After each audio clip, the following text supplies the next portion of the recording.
할렐루야, 주님이 하십니다. 할렐루야, 주님이 하십니다.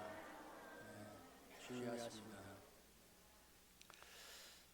오늘 말씀의 제목을 하나님의 큰일 행하심을 말하라라고 하는 것으로 은혜를 나누기를 원합니다. 오늘날 사람들은 속박당하는 것을 싫어합니다. 특히 우리나라는 치열한 민주화 운동을 통해서 자유민주주의라고 하는 이것을 더 확고히 한 나라이기 때문에 더 그렇습니다. 그러다 보니까 요즘 기성세대와 또 젊은 세대 간의 이 갈등이 또 벌어지고 있는 거죠. 기성세대가 나 때는 말이야 라고 얘기하면 젊은 세대는 뭐라고 말합니까? 꼰대다, 갑질한다, 뭐 이렇게 얘기합니다. 권위주의다라고 아주 그냥 대놓고 무시해 버리죠. 이 꼰대들의 라떼는 말이야라고 하는 이 말, 이것으로 인해서 젊은 세대가 자신들의 자유로운 생각들이 억압당하기 싫다라는 거죠.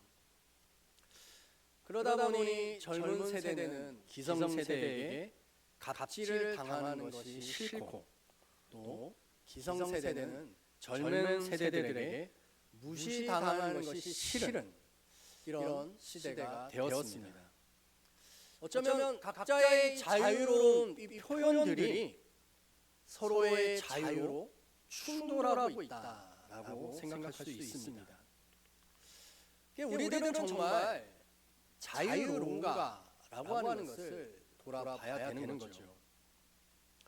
오늘날 이 시대는 인터넷과 스마트폰은 뗄래야 뗄 수가 없습니다.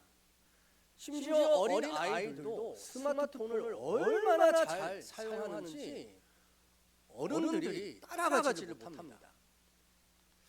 그렇다고 해서 어른들이 이 스마트폰을 잘 못 쓰느냐? 아니죠. 노년층이 가장 많은 유튜브 시청층이라고 말하고 있습니다.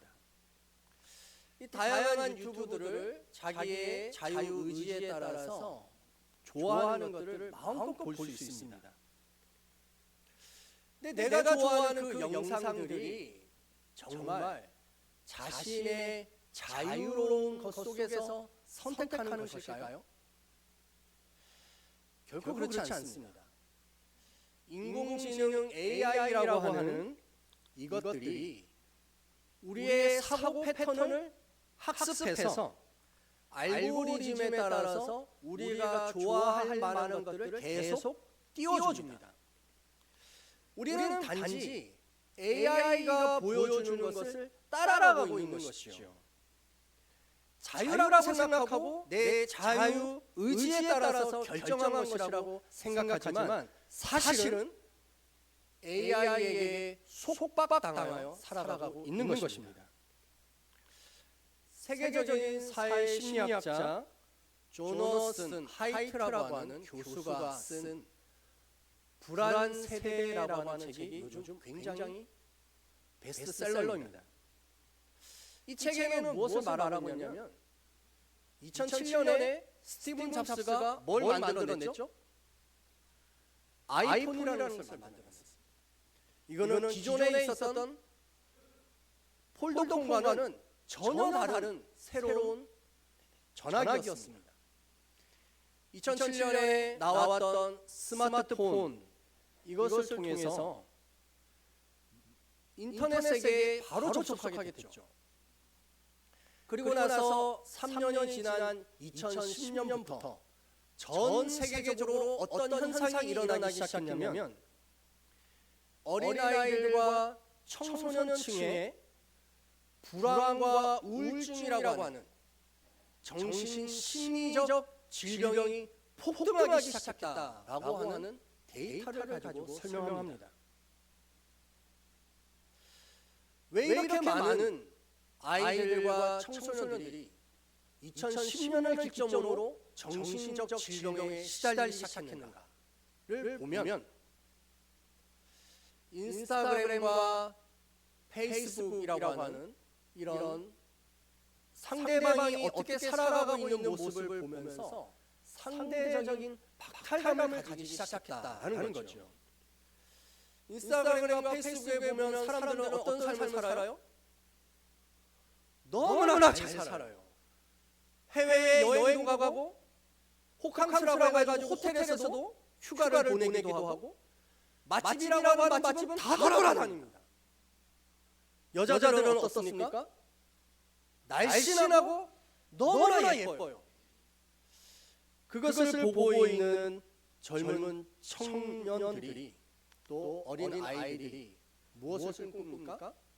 나도 이렇게 예뻐졌으면 좋겠다. 나도 이렇게 잘 살았으면 좋겠다.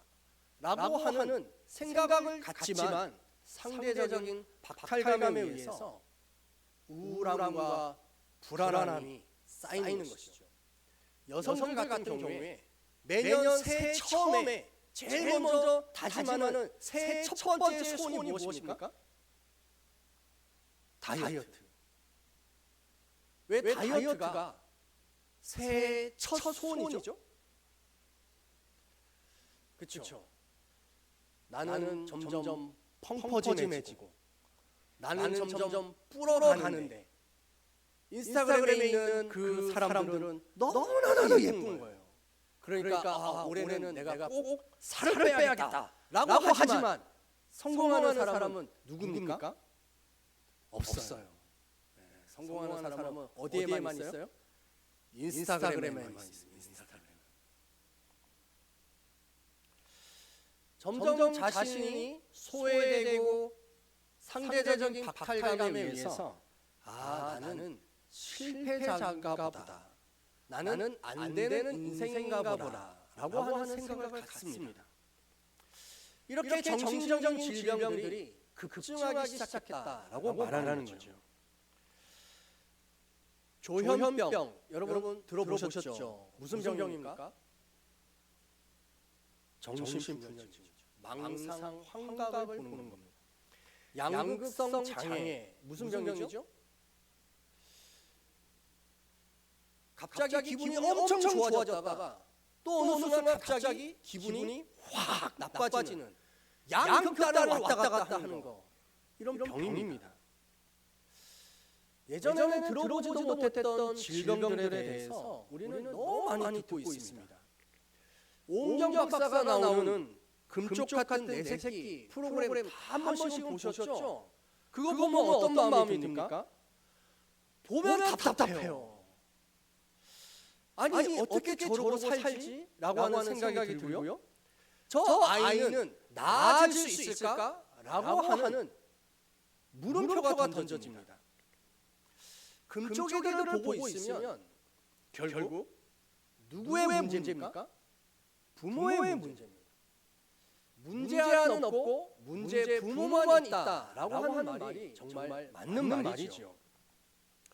여러분들 혹시 이혼 숙녀 캠프라고 하는 이 프로그램 보신 적 있으십니까? 그거 보고 있으면 와, 어떻게 저런 인간이 다 있지? 라고 하는 생각이 들죠.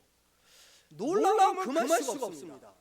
막 입에서 저 나쁜 놈, 나쁜 XX가 저절로 나오는 이야기들이 너무나 많다라는 것이죠. 하지만 TV 프로그램에만 뉴스에만 나오는 이런 정신적 질병을 가지고 있는 사람들이 그들만의 이야기일까요? 그렇지 않습니다. 우리들에게요, 돈에 대하여서, 명예에 대하여서, 성공과 다양한 욕망에 얽매여 살아가고 있는 모습들이 있다라는 것이죠. 우리는 우리의 인생을 사는 것 같지만 우리는 결코 자유롭지 못한 삶을 살고 있습니다. 오늘 우리가 읽은 본문에 나오는 거라사 광인도 마찬가지입니다. 거라사 광인에 대해서 성경에서 27절에 보면 뭐라고 설명하고 있냐면, 이 사람은 오래 옷을 입지 않고 집에 거하지도 않았고 무덤 사이에 거하는 자다라고 설명하고 있습니다. 자, 옷 입지 않고 벗고 다녔다라는 거예요. 어떻게 보면 이 거라사 광인만큼 자유로운 영혼이 없습니다. 왜 자유롭죠? 남의 시선 신경 쓰지 않는다는 거잖아요. 남이 뭐라고 하든 나는 신경 끄겠다. 그래서 자기의 자유로움 때문에 옷을 벗고 다닌다라는 것이죠. 하지만 이 사람이 옷을 벗고 다닌다라고 하는 것은 자유로움 때문에 있었던 것이 아니라 자기가 누구인지에 대해서 알지 못했다라는 것이죠. 자신의 정체성을 분별하지 못한 거짓에 속아서 살아가고 있는 사람이었습니다. 우리가 알고 있는 벌거벗은 임금님이라고 하는 동화도 있죠. 이 벌거벗은 임금님은 거리를 벌거벗어서 활보했습니다. 하지만 자신은 무슨 옷을 입고 있다고 생각했어요? 세상에서 가장 아름다운 옷을 입고 있다고 생각했다라는 거예요. 뭐 때문에요? 그렇게 거짓말로 속인 사람들. 임금님, 이 옷은, 이 천은 정직한 사람에게만 보이는 옷입니다 라고 속인 거예요. 그랬더니 자기가 정직함을 보여주기 위해서 없음에도 불구하고 뭐라고 말한 거예요? 와, 가장 아름다운 옷이구나, 이렇게 속였다라는 것이죠. 우리의 삶에도 우리가 벌거벗었음에도 불구하고 마치 나는 잘 입고 다니고 있어 라고 하는 거짓에 속을 수가 있습니다. 그런 사람들이 성경에 보면 나옵니다. 라오디게아 교회의 이야기입니다. 우리 요한계시록 3장 17절 함께 읽어보겠습니다. 내가 말하기를 나는 부자라 부유하여 부족한 것이 없다 하나 내 공고한 것과 가련한 것과 가난한 것과 눈먼 것과 벌거벗은 것을 알지 못하는도다. 너는 벌거벗은 것을 알지 못한다라고 예수님께서 말씀하십니다. 라오디게아라고 하는 이 도시는요, 로마 제국 중에서도 가장 잘 사는 도시 중에 하나였습니다. 왜냐하면 그 당시에 최고급 옷으로 평가받았던 흑 양모로 만들어진 옷을 무역으로 팔았던 도시였기 때문이었습니다. 도시 자체도 돈이 많았기 때문에 화려하고 아름다웠습니다. 그렇게 손꼽히는 그 도시에 있었던 라오디게아 교회와 그 성도들도 화려한 옷을 입고 하나님 앞에 예배하였던 것이죠. 하지만 예수님은 너는 화려한 옷을 겉으로는 입고 있다라고 생각하겠지만 너의 영적인 속 모습은 벌거벗었다라고 말씀하십니다.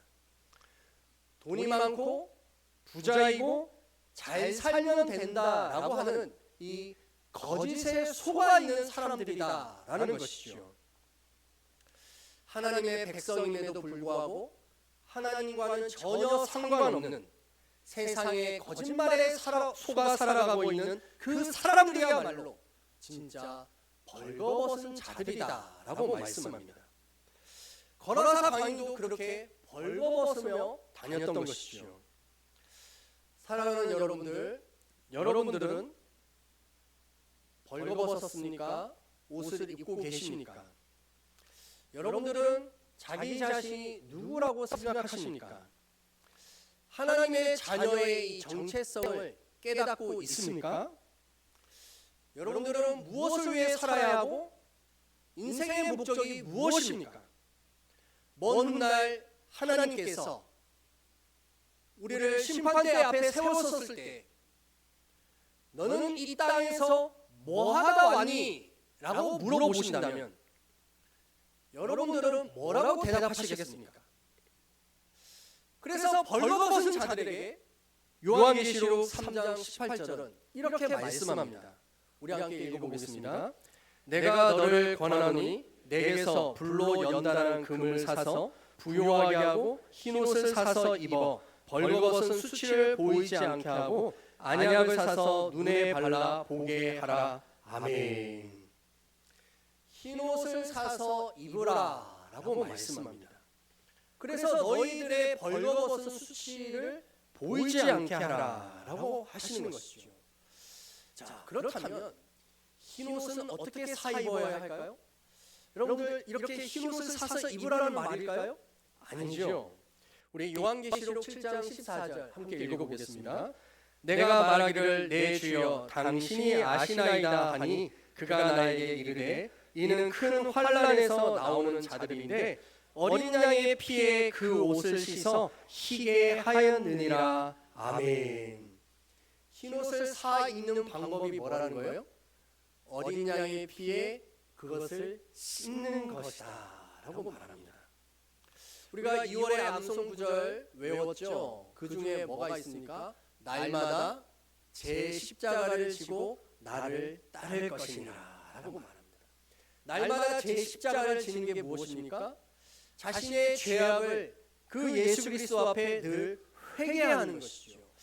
예수님, 나의 생각이 아니라 주님의 생각을 따르겠습니다 라고 하는 것이 바로 흰옷을 입고 주님을 쫓아가는 인생이 되는 줄 믿습니다. 거라사 광인이 벌거벗었다라고 하는 것이 바로 예수님의 말씀이 아니라 귀신의 말에 끊임없이 끌려다녔다라는 것이죠. 우리의 삶 속에서 그 예수 그리스도의 그 말씀을 쫓아갈 수 있게 되기를 축복합니다. 또한 거라사 광인은 집에 거하지 않았다라고 말합니다. 집에 거하지 않았으니까 가족들의 속박도 없고 억압도 없고 진정한 자유를 누리는 것처럼 보입니다. 씻으라고 할 사람도 없고 청소하라고 또한 옷 좀 제발 빨래통에 넣으라고 잔소리하는 사람도 없죠. 얼마나 자유롭습니까? 하지만 집을 거하지 않았던 이 거라사 광인이 진짜 자유한 사람이었을까요? 아니죠. 이 사람이야말로 정말 외로움에 사로잡혀 있었던 사람이었습니다. 사람들과 격리되어 관계가 단절된 곳에서 오는 그 지독한 외로움의 그 고통이 이 사람에게 있었다라는 것이죠. 우리 마가복음 5장 5절 함께 읽겠습니다. 밤낮 무덤 사이에서나 산에서나 늘 소리 지르며 돌로 자기의 몸을 해치고 있었더라. 얼마나 괴롭고 고통스러웠으면 늘 소리를 지르면서 다녔겠습니까? 또한 돌로 자기 몸을 자해하였다라고 말합니다. 오늘날 살아가고 있는 사람들도 보면 이 분노가 조절이 되지 않아가지고 충동적인 행동 속에서 이렇게 자해하는 사람들이 있다라는 것이죠. 어떤 사람은 머리를 벽에다가 계속 쿵쿵 박으면서 자신의 마음속에 일어나는 이 불안과 두려움, 이 외로움을 어떻게 할 수가 없는 것입니다. 이 모든 것은 다 정신이 온전하지 않기 때문에 일어나고 있는 것입니다. 사랑하는 성도 여러분들, 홀로 있는 것은 좋지 않습니다. 물론 하나님께 더 깊은 기도하기 위해서 홀로 있는 고독의 시간이 필요하기도 합니다. 하지만 그런 시간은 잠시 잠깐만 갖는 것입니다. 건강한 믿음, 올바른 신앙생활을 하는 사람들은 믿음의 공동체가 필요합니다. 혼자 신앙생활을 하면요 마귀의 밥입니다. 뿐만 아니라 귀신의 장난에 쉽게 넘어가 버릴 수가 있습니다. 그래서 성경은 뭐라 말씀하느냐? 히브리서 10장 25절입니다. 함께 읽겠습니다. 어떤 사람들의 습관처럼 우리는 모이기를 그만하지 말고 서로 격려하여 그날이 가까워 오는 것을 볼수록 더욱 힘써 모입시다. 아멘. 그날이 가까이 온다. 무슨 날이죠? 예수님의 재림입니다. 주님의 재림은 점점 더 가까이 다가오고 있습니다. 그러므로 그 재림의 때에 주님께서 우리에게 결산하실 날이 있을 것입니다. 너 땅에서 뭐하다 왔니? 라고 물어보실 때 주님, 저는 믿음의 지체들과 함께 아름다운 공동체를 이루면서 살다 왔습니다 라고 대답할 수 있게 되기를 축복합니다. 믿음의 삼겹줄은 쉽게 끊어지지가 않습니다. 특히 남성과 노년 성도들에게 권면합니다. 목장 모임에 남성분들이 참석 안 해도 된다라고 하는 이런 생각이 있다면 그것은 마귀의 새빨간 거짓말입니다. 성경에서는요, 남성들이 거룩한 손을 들고 함께 기도하라 라고 말씀하고 있습니다. 거룩한 믿음은 거룩한 지체를 필요로 합니다. 왜냐하면 삼위일체의 하나님도 바로 공동체로 계셨기 때문인 것이죠. 남성분들 목장 예배에 참석하십시오. 그것이 주님의 뜻입니다. 노년 성도들도 내가 젊었을 때 다 해봤다, 나는 은퇴했으니까 이제는 쉬련다 라고 생각하신다면 그것도 마귀의 새빨간 거짓말입니다. 노년이 될수록 더욱 공동체의 나눔과 기도와 함께하는 그 시간을 해야 하는 것입니다. 너무나 안타까운 것이 노년이 될수록 점점 소외돼 간다는 것, 잊혀져 버린다는 것. 이번에 송경희 권사님도 마찬가지입니다. 하지만 그 권사님의 사이가 그나마 믿음이 있다 보니까 저에게 연락을 한 거예요. 그래서 시간이 안 났지만 어떻게든 시간을 만들어서 장례식장 처음 들어갈 때 그때 가족들 다 모아놓고 예배를 드렸습니다. 가족들이 다 교회를 다니는 건 아니지만 너무나 고맙고 감사하다라고 이야기를 했습니다. 이렇게 노년의 성도들이 고립되지 않아야 됩니다. 계속해서 하나님 나라 갈 때까지 목장 예배로 모여서 하나님의 말씀을 나누고 서로를 위해 기도해 줄 수 있는, 그래서 함께 기뻐할 수 있는 그런 노년이 될 수 있기를 주의 이름으로 축복합니다. 또한 청년들도 믿음의 공동체가 필요합니다. 우리 교회에 청년 목장이 생길 수 있기를 기도합니다. 우리나라의 1인 인구가 지금 가장 많은 세대를 구성하고 있습니다. 혼자 있는 것은 정신건강에 결코 도움이 되지 않습니다. 청년들과 노년들이 많은 이들이 혼자 있다 보니 지독한 외로움 속에서 고통당합니다. 고독한 죽음이라고 할 수 있는 그런 노년의 뉴스들이 우리는 자주 접할 수가 있죠. 이제는 너무나 많다 보니까 이제 뉴스화 되지도 않습니다. 고독사, 그런 일들이 없는 우리 교회가 되기를 주의 이름으로 축복합니다. 또한 거라사 광야는 무덤에 살았습니다. 무덤이란 죽은 자들이 누워있는 곳입니다. 그곳에는 어떤 소망과 희망도 없습니다. 그냥 암담한 현실만 계속될 뿐인 거죠. 어쩌면 오늘날 시대를 살아가고 있는 많은 이들이 마치 무덤에 살고 있는 것처럼 될 대로 되라지 막가파라고 하는 인생을 살고 있지는 않을까요? 죽음과 절망에 갇혀있는 사람들입니다. 바로 이것이 거라사 광인의 모습이다라는 거죠. 이런 거라사 광인에게 예수님께서 찾아오셨습니다. 예수님은 이 거라사 광인 단 한 사람을 구원하기 위하여서 폭풍과 치는 광풍이 일었던 갈릴리 바다를 건너오셨습니다. 한 명을 구원하기 위하여서 13명의 목숨이 담보되어 있었던 그 배를 타신 것이죠. 예수님은 광풍을 향하여 꾸짖으셨습니다. 그 광풍이 잠잠하였고 거라사 땅을 밟으셨습니다. 그 거라사 땅은 유대인들이 가지 않는 이방 땅, 더럽혀진 땅이었다라는 겁니다.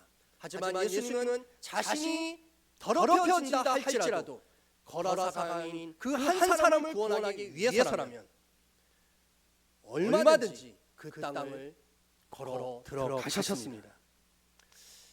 자신을 구원하기 위해 오신 예수님을 보았던 거라사 광인이 뭐라고 했냐면 소리를 지르면서 자신을 괴롭히지 말라라고 하였습니다. 이 말은 무슨 뜻이냐면 그냥 나는 나대로 살 테니 나의 삶에 관여하지 마십시오 라고 하는 뜻입니다. 어쩌면 이런 이야기들을 성도들이 하고 있을 수도 있습니다. 목사님, 저는 그냥 주일 예배만 나오겠습니다. 그러니 제 삶에 관여하지 마십시오. 꼰대처럼 갑질하지 마십시오. 나는 그냥 주일 예배만 드리고 내 삶 내가 살겠습니다. 내 신앙생활 내가 알아서 할 테니까 목장 예배에 나오라고 얘기하지 마시고 그냥 나는 이렇게 살겠습니다. 내버려 두십시오 라고 한다면 그거는 누구의 생각이다? 마귀의 생각이다. 거라사 광인이 지금 그 이야기하고 있는 것입니다. 사랑하는 여러분들, 절대로 마귀에게 속지 마십시오. 예수님을 인격적으로 만나면 귀신 들린 사람이라 할지라도 바뀝니다. 우리 어떻게 바뀌었는가 볼까요? 누가복음 8장 35절입니다. 사람들이 그 이루어진 일을 보러 나와서 예수께 이르러 귀신 나간 사람이 옷을 입고 정신이 온전하여 예수의 발치에 앉아 있는 것을 보고 두려워하거늘. 아멘. 어떻게 바뀌었습니까? 벌거벗어 다녔던 이 사람이 옷을 입었습니다. 괴성과 소리를 지르며 온 무덤을 돌아다녔던 이 사람이 정신이 온전해졌습니다. 무덤, 죽음의 그 자리에 앉아 있었던 이 사람이 지금은 어디에 앉아 있습니까? 예수의 발치에 앉아 있습니다. 예수의 발치는 무엇을 상징합니까? 생명이며 희망을 상징하고 있습니다. 27절과 35절을 비교해 보면 한 가지 빠져 있는 것이 있습니다. 그것이 무엇일까요? 우리 누가복음 8장 39절 함께 읽어보겠습니다. 집으로 돌아가 하나님에게 어떻게 큰 일을 행하셨는지를 말하라 하시니 그가 가서 예수께서 자기에게 어떻게 큰 일을 행하셨는지를 온 성내에 전파하니라. 아멘. 이 사람이 어디로 돌아갔습니까? 집으로 돌아갔습니다.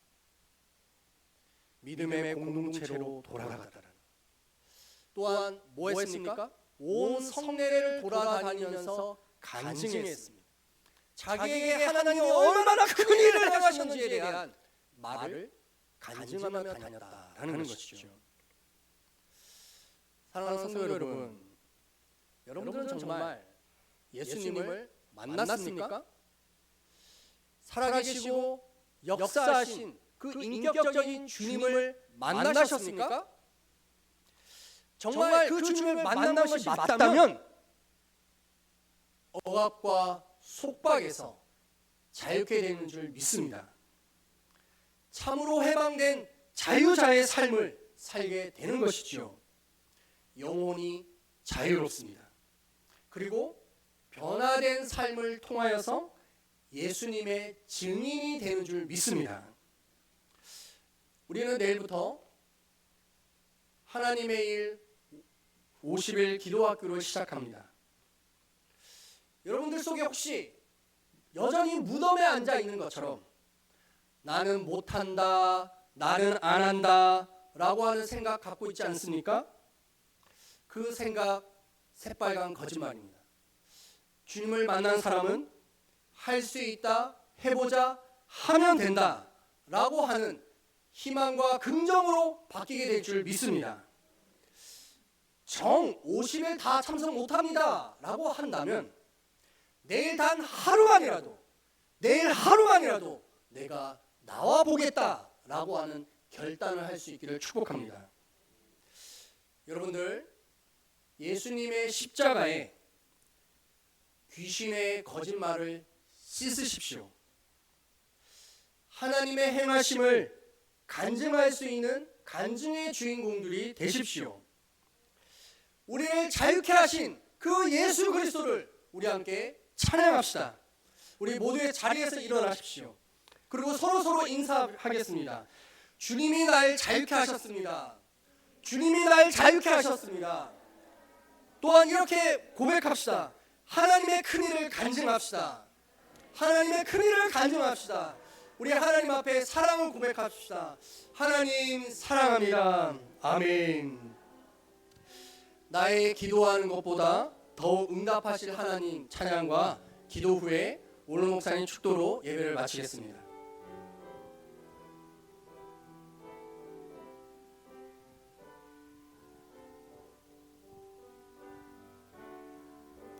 나의 기도하는 것보다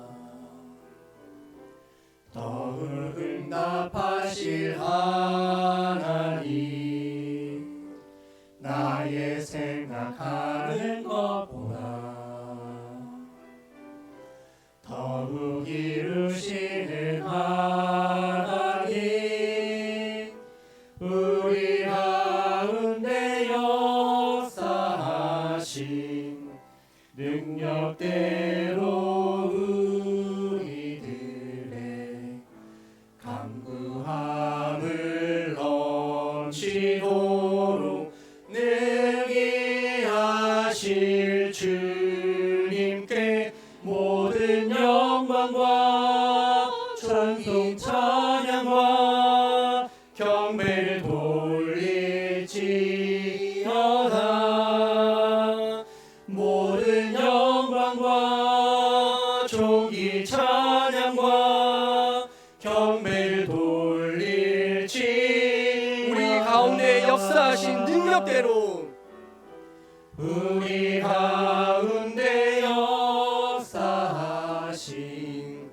능력대로 우리들의 간구함을 넘치도록 능히 하실 주님께 모든 영광과 존귀 찬양과 경배를 돌릴지어다. 모든 영광과 존귀 찬양과 경배를 돌릴지. 모든 영광과 모든 영광과 존귀 찬양과 경배를 돌릴지어다. 모든 영광과 존귀 찬양과 경배를 돌릴지어다.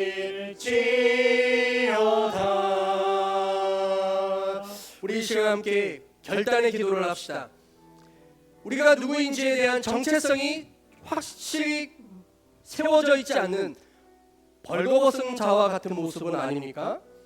집에 거하지 않는 것처럼 믿음의 공동체와 함께하고 있지 않는 우리의 모습은 아닙니까?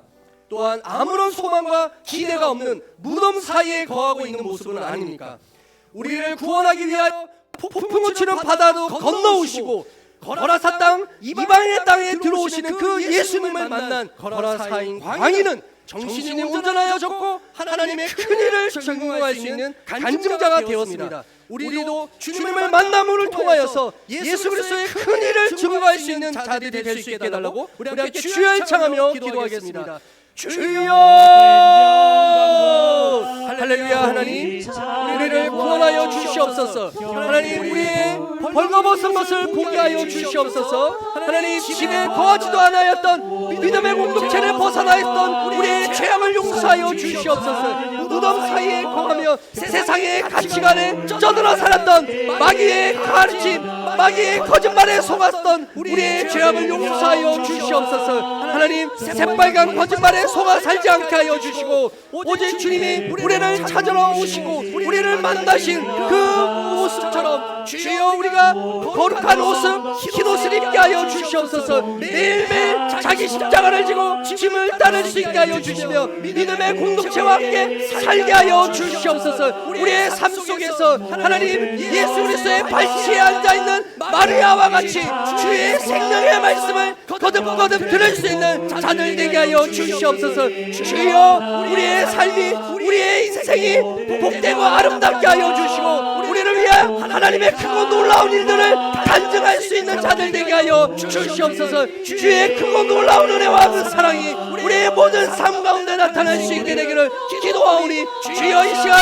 결단하며 나아가게 하여 주시옵소서. 귀신의 거짓말에 속지 않게 하여 주시고 귀신의 영향력에 얽매이지 않게 하여 주시며 오직 하나님의 권세와 능력을 보게 하여 주시옵소서. 우리를 자유케 하시며 모든 속박에서 해방시켜 주시는 예수 그리스도의 크고 놀라운 은혜와 사랑을 경험케 하여 주시옵소서. 주여.